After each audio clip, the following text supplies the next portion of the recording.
대표가 마음이 급한가 봅니다. 연일 공당의 대표로는 믿기지 않을 정도로 막말을 쏟아내고 있습니다.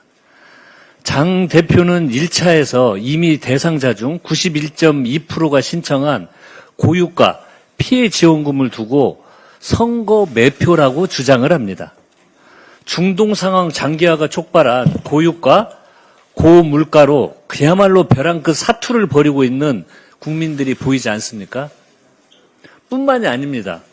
국민과 당원이 뽑은 민주당 광역단체장 후보를 개딸픽이라고 폄훼하고 있습니다. 연일 대한민국 정상화에 애쓰고 계신 이재명 대통령을 끌어들여 무책임한 발목 잡기에만 혈안입니다.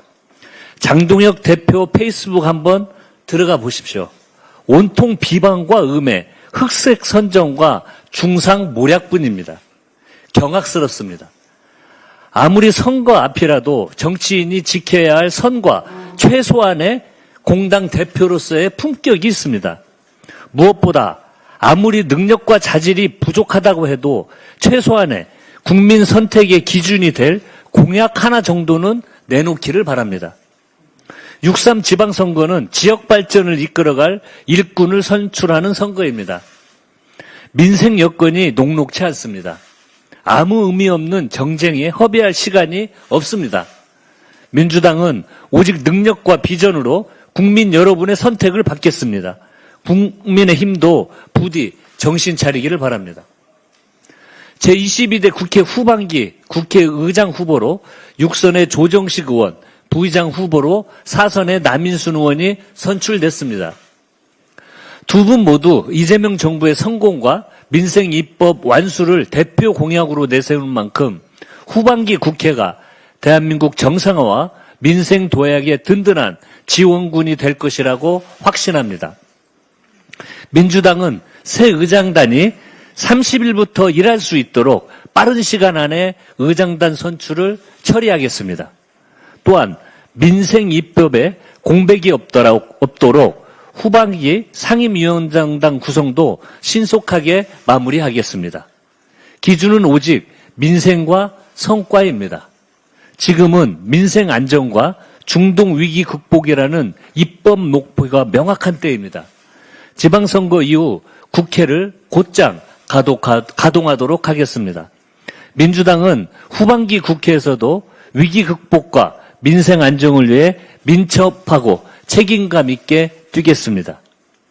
6.3 지방선거 후보자 등록이 오늘과 내일 이틀 동안 진행됩니다. 저희도 후보자 등록에 맞춰서 회의실 내림막을 바꿨습니다. 일 잘하는 이재명 정부와 함께 지방정부 키우고 민생 경제 살리고입니다.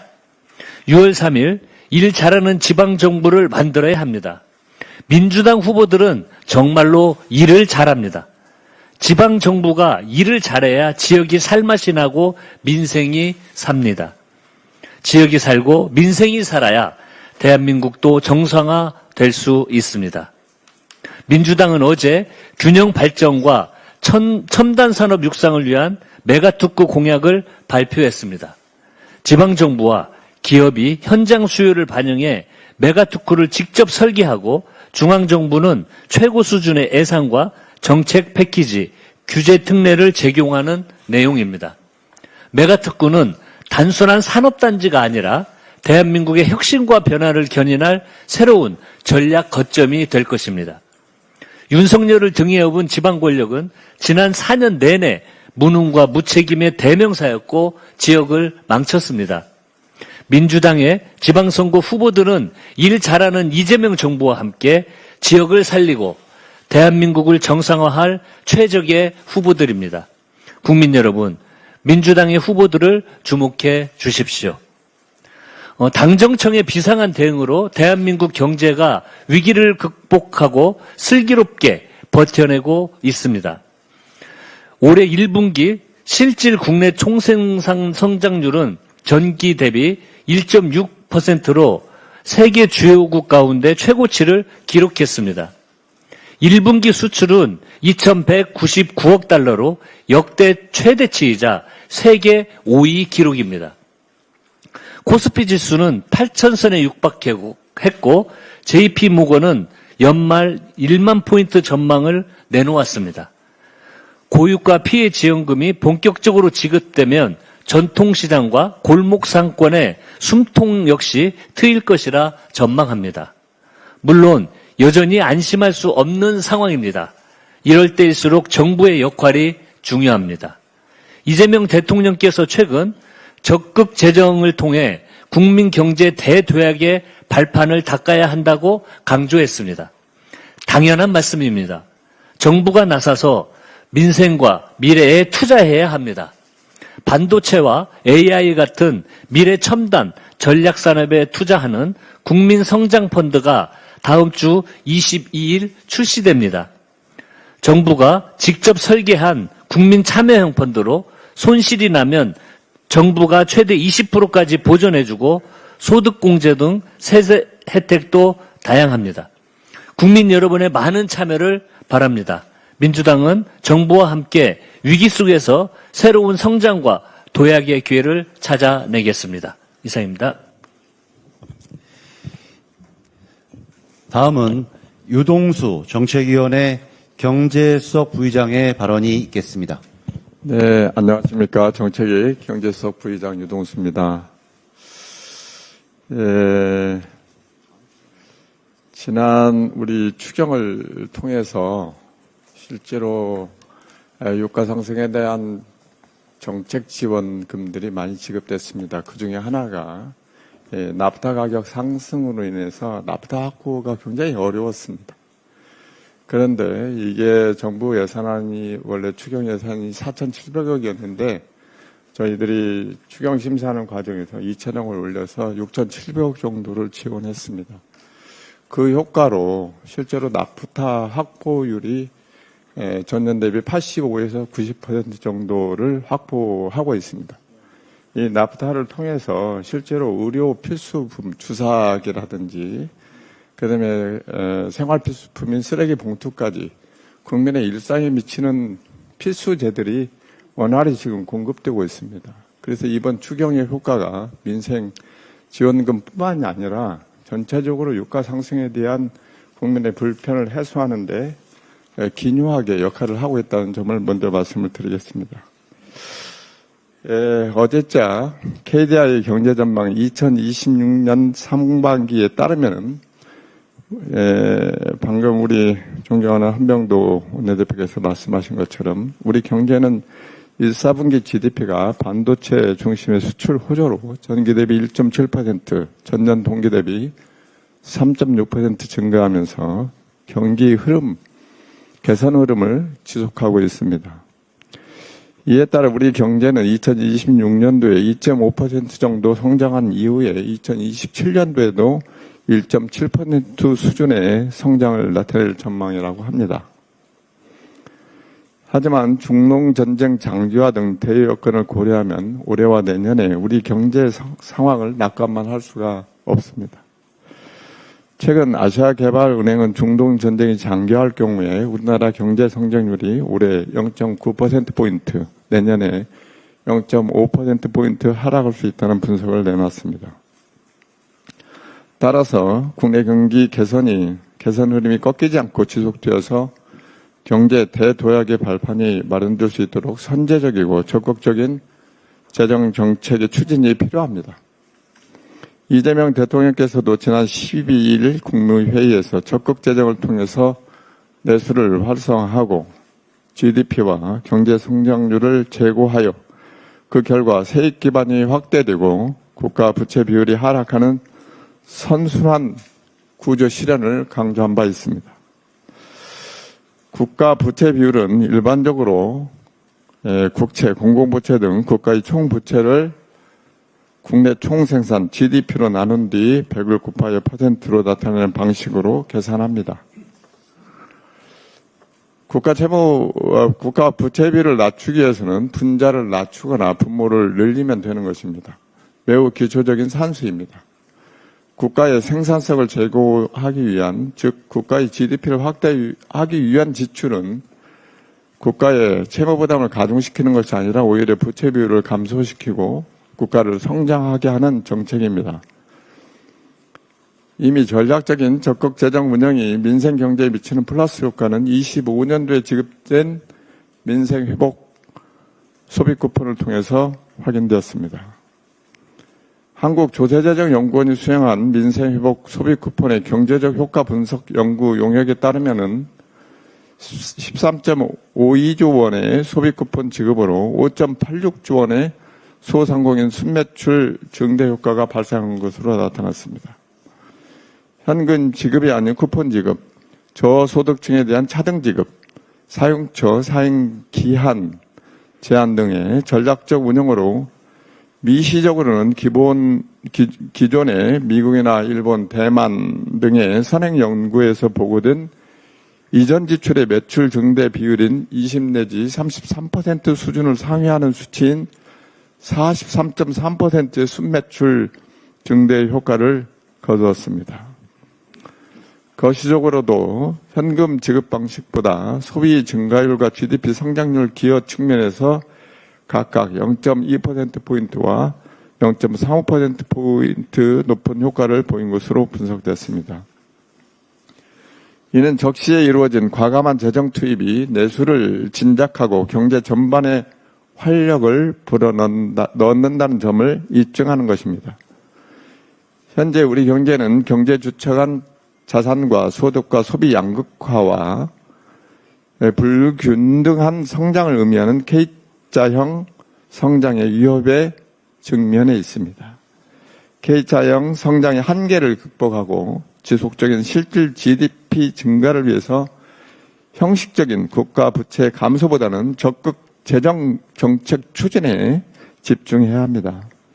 우리 더불어민주당은 정부가 적극적인 재정 정책을 통해서 침체된 산업과 기업과 소외된 계층의 경제적 약자와의 동반 성장을 달성하고 반도체, AI, 로봇 등 미래 먹거리 혁신 산업을 육성하며 선순환 경제구조 실현 및 경제 대도약을 이뤄낼 수 있도록 입법적, 예산적 지원에 최선을 다하겠습니다. 이상입니다. 이어서 천준호 원내 운영수석 부대표의 발언이 있겠습니다. 국민의힘의 지방선거 전략은 윤석열 추억팔이뿐입니까? 민주당은 이재명 정부와 함께 일 잘하는 후보들과 미래로 나아가겠습니다. 어제 출범한 국민의힘 선대위는 처참한 수준입니다. 결국 장동혁 대표가 상임선대위원장을 맡았습니다. 사실상 윤어게인 원톱 체제입니다. 당장 당내에서부터 파열음이 터졌습니다. 국민의힘의 한 최고위원은 지도부 이선 후퇴를 거론하며 선대위 합류를 거부했습니다. 당의 공동선대위원장으로 발표된 뒤였음에도 공식 사퇴한 것입니다. 중진 의원들도 선대위 출범식에 참석하지 않았습니다. 보도에 따르면 원내대표가 중진들에게 공동선대위원장으로 참여를 요청했었다고 합니다. 사실상 윤어게인 선대위를 거부한 셈입니다. 출범식 빈자리를 채운 것은 이진숙, 김태규, 이용 후보였습니다. 윤석열 정권의 주역들이 국민의힘 주리로 다시 알박기 하겠다는 것입니까? 선대위 장면도 윤석열이 하던 짓을 그대로 답습했습니다. 지방선거 선대위지만 지역의 미래와 정책 비전은 찾아볼 수 없습니다. 오직 왜곡과 선동, 발목 잡기뿐입니다. 윤어게인 세력에게는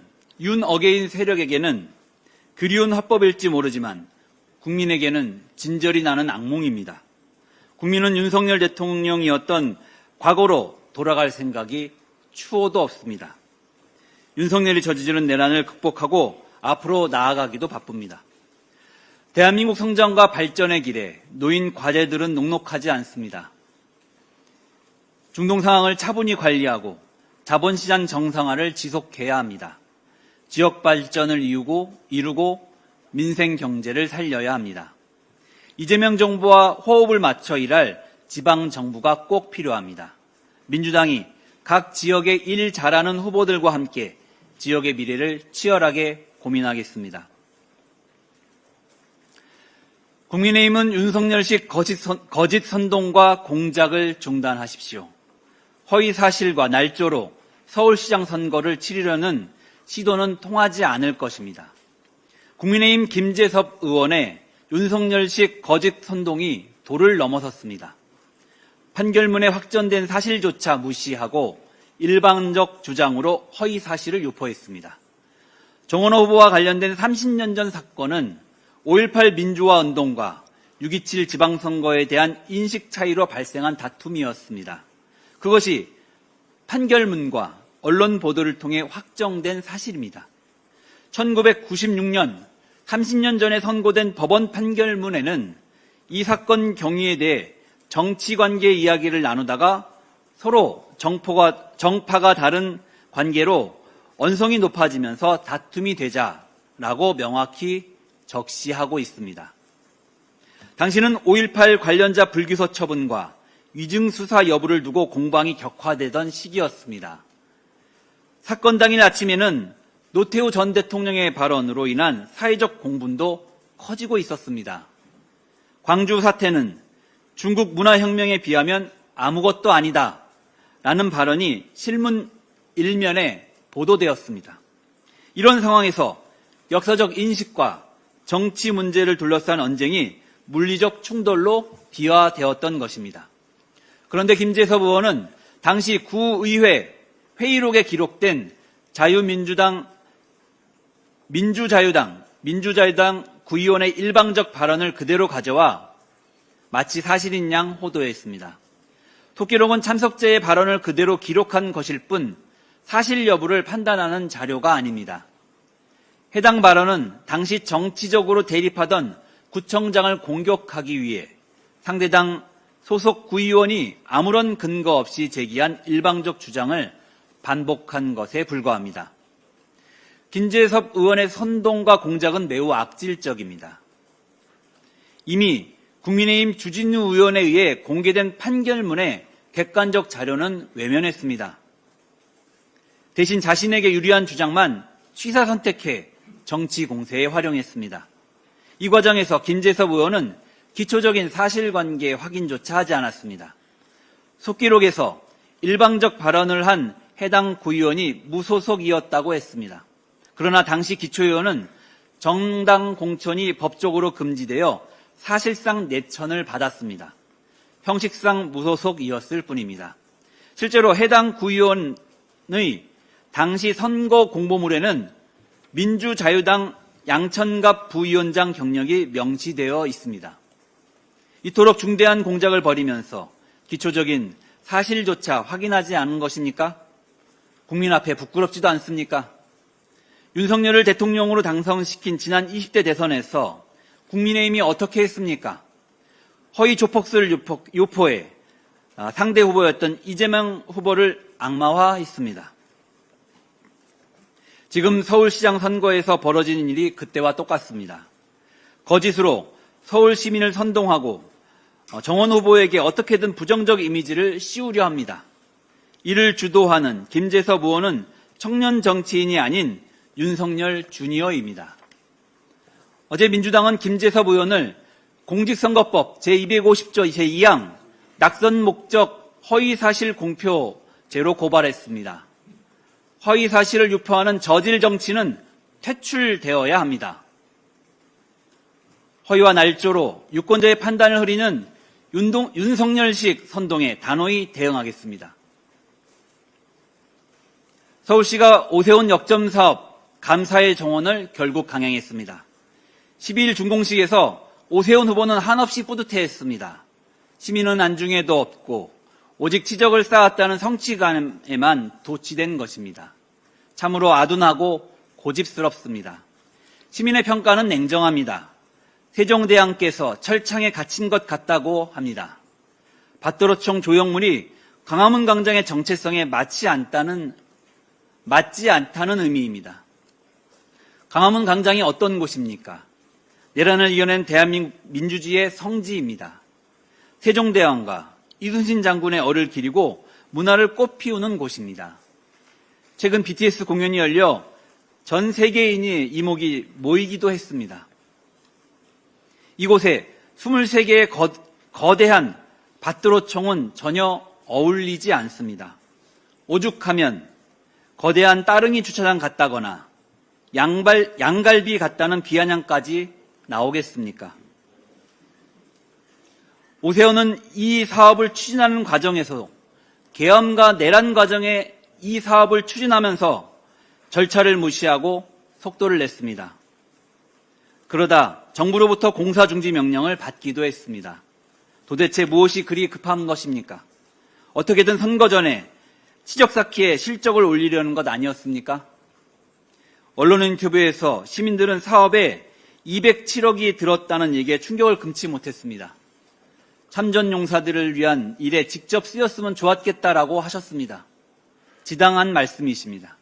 애초에 서울시민 60%가 이 사업에 반대하는 이 사업을 졸속으로 강행한 것부터가 잘못된 것입니다. 오세훈표 혈세 낭비는 감사의 정원만이 아닙니다. 총 사업비 1,500억 넘는 한강버스에도 막대한 혈세와 인력을 투입하고 있습니다. 앞으로도 계속 쏟아부어야 합니다. 출퇴근용이라고 했지만 아무도 출퇴근하지 않고 친환경이라고 했지만 탄소 배출이 내연차 3,700대 수준입니다.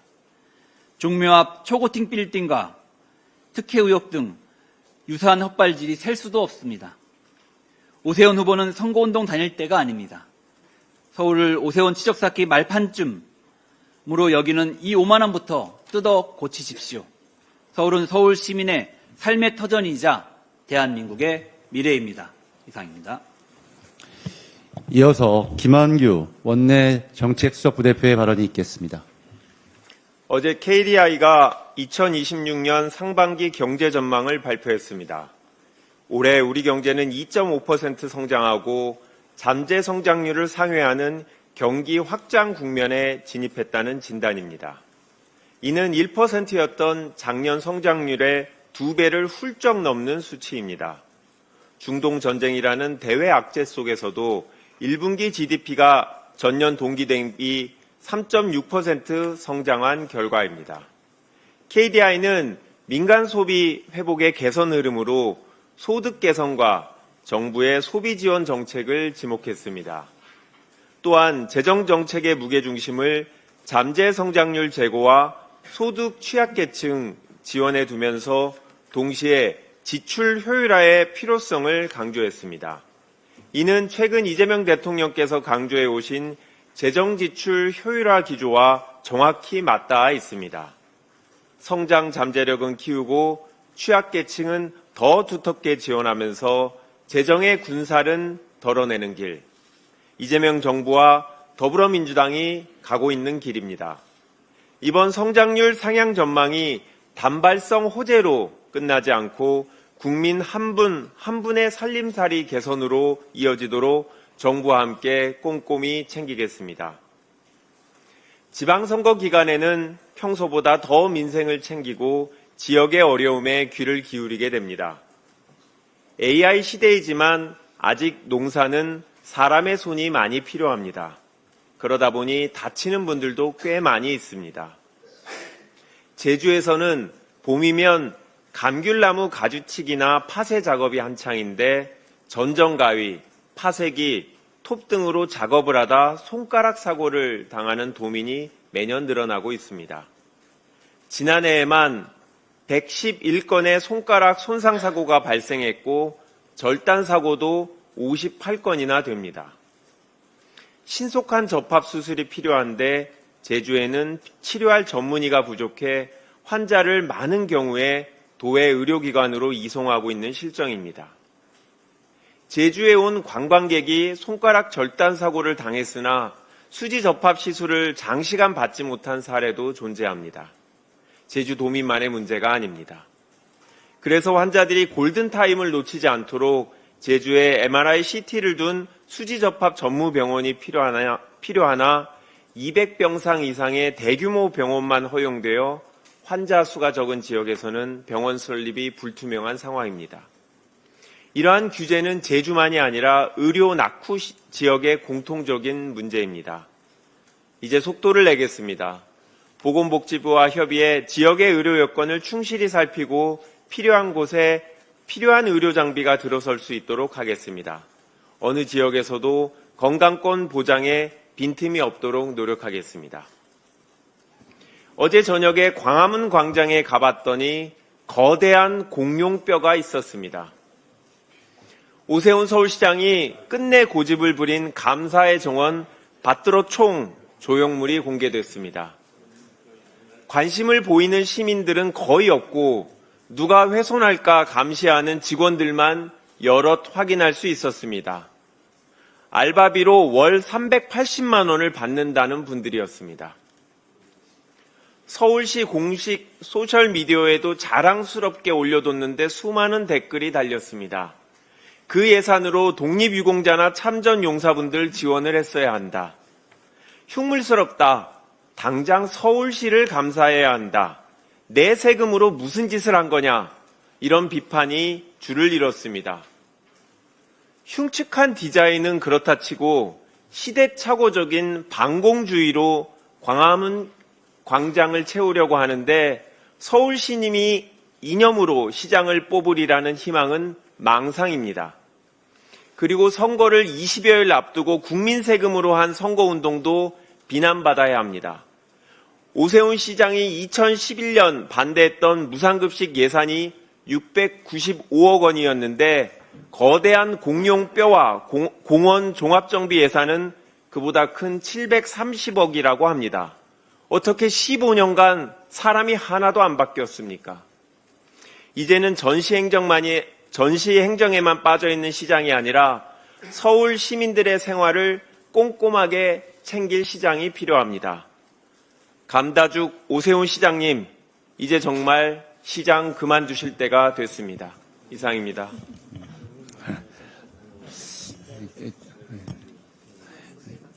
예, 이어서 이수진 보건복지위원회 정조위원장의 발언이 있겠습니다.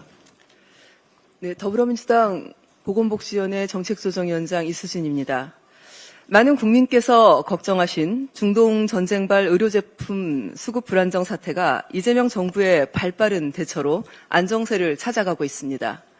납타 공급 부족으로 생산에 차질을 빚고 재고 확보 경쟁까지 치열해지며 가격이 급등하고 유통 과정이 왜곡되는 총체적 위기를 맞았지만 한 달여 만에 위기 상황을 벗어나고 있는 것입니다. 이렇게 빠르게 위기를 극복해 나가는 것은 무엇보다도 주사기 등 필수 의료 기기마저 수급 불안 현상이 나타나자 이를 반드시 해결하겠다는 정부의 의지와 결단이 있었기 때문입니다. 전문가들은 보건복지부, 식약처, 산업부 등 관계부처가 위험신호에 즉각 합동 대책반을 꾸리고 생산, 유통, 소비 전반에 대해 신속하게 대책을 마련해 추진해 나간 것이 주요했다라고 평가하고 있습니다. 정부의 신속한 투경 편성으로 적시적소에 필요한 대책과 예산을 집행할 수 있었던 것도 큰 역할을 했습니다. 또한 보건의료, 의학, 산업계가 정부와 긴밀하게 협력하며 대책이 빠르게 자리 잡을 수 있었던 것도 위기 극복에 빼놓을 수 없는 중요한 원동력이 되었습니다.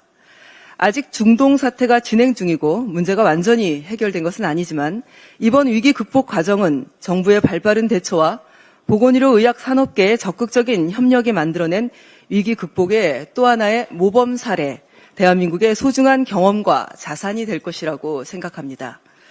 더불어민주당과 이재명 정부는 국민의 건강과 생명을 지키는 일을 최우선의 사명으로 삼고 필수의료 강화 특별법, 지역의사 양성법, 국립의전원 설치법, 공공정책 수가 반영과 관련된 법 등 지역 필수 공공의료 강화를 위한 법안들을 전력을 다해 통과시켰습니다.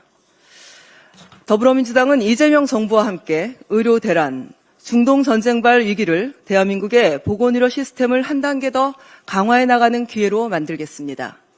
현재의 위기 상황이 완전히 종료될 때까지 필수 의료제품 수급 체계를 빈틈없이 관리하겠습니다. 위기에 더 강한 대한민국, 국민들께서 걱정 없이 진료를 받을 수 있는 나라.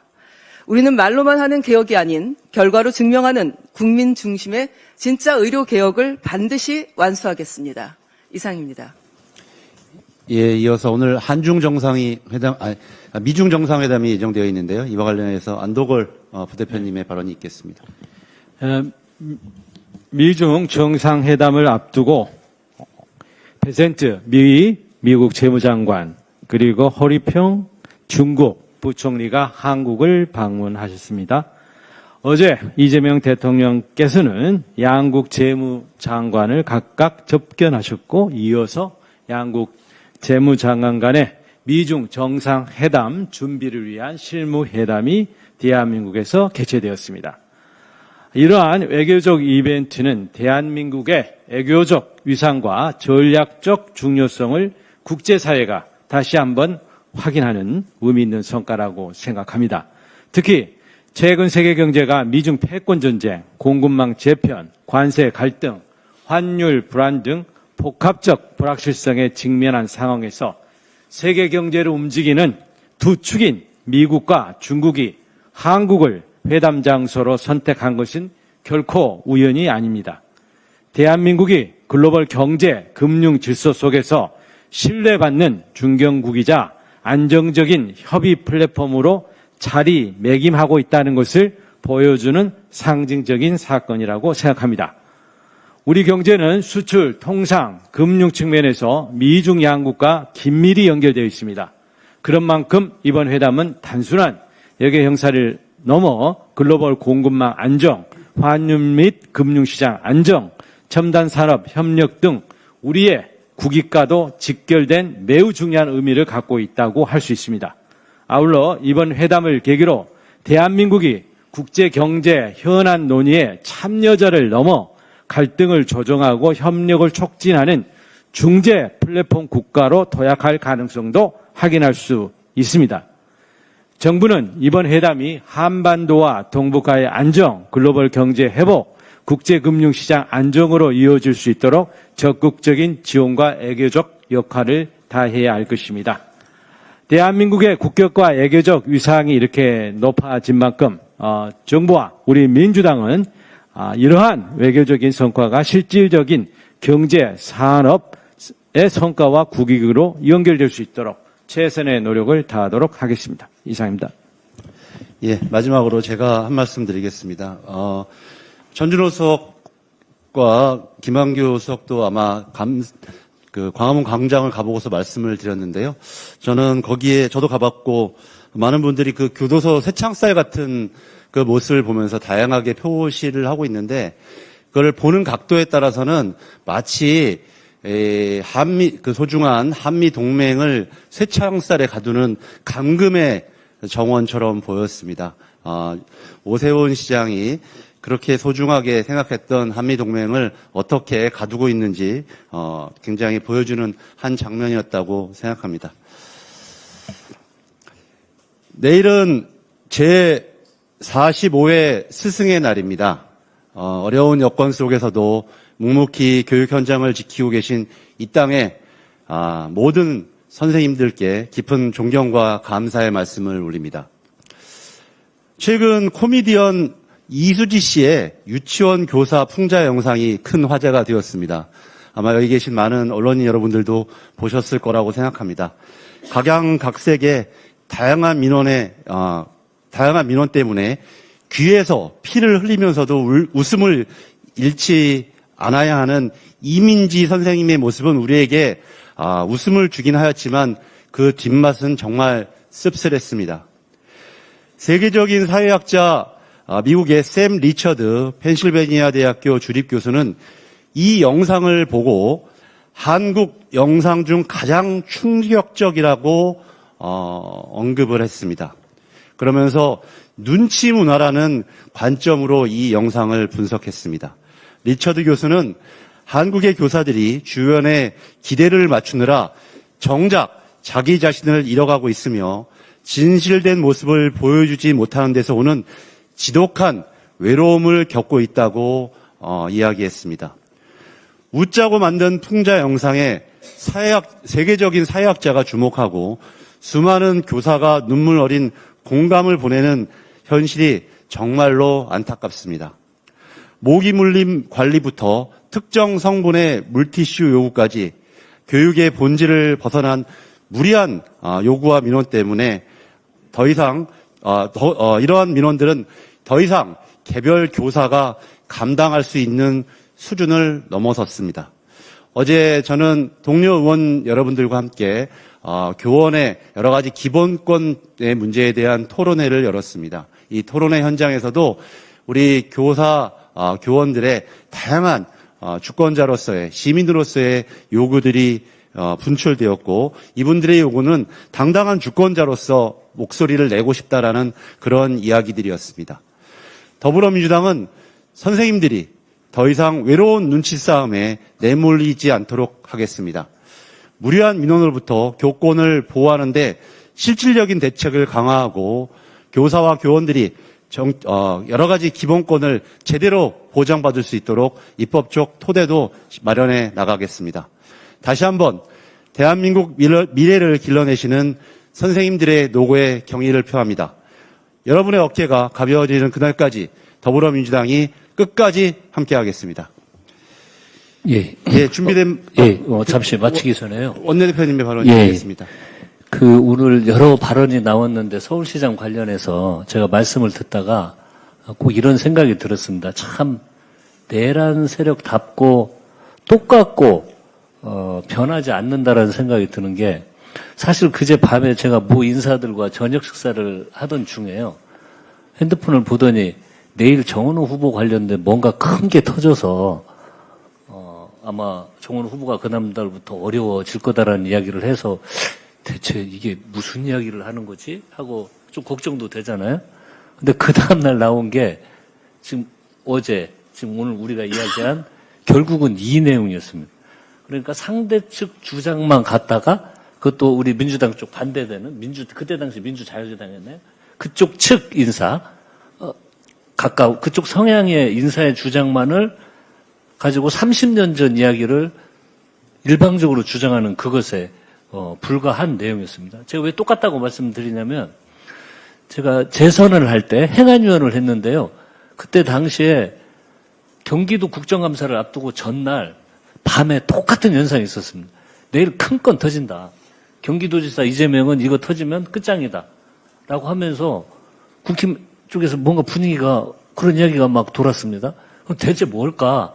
라고 했더니 그 다음날 터진 게 이재명 후보가 조폭으로부터 돈다발을 받았다고 화면에 그때 당시 김용판 의원인가요? 화면에 띄우는 거였습니다. 그거 몇 시간 지나지 않아서 저희 지지자들이 그 조폭이 자기가 돈 벌었다고 오래전에 SNS에 자랑한 사진을 국정감사장에 올려놓고 그게 조폭으로부터 이재명 후보가 돈을 받았다는 그런 해프닝이 그날 밝혀졌습니다. 똑같아요. 전날 뭐 터지고 그 다음날 나오는 거 보면 그냥 30년 전에 허위사실, 거짓에 거짓을 더하는 흑색 선전이 이렇게 계속 반복되고 있습니다. 이거 못된 행위잖아요. 이런 못된 행위에 대해서는 정말 엄중히 단호히 대응을 해야 된다는 생각을 합니다. 이상입니다. 예. 이상으로 준비된 모든 발언을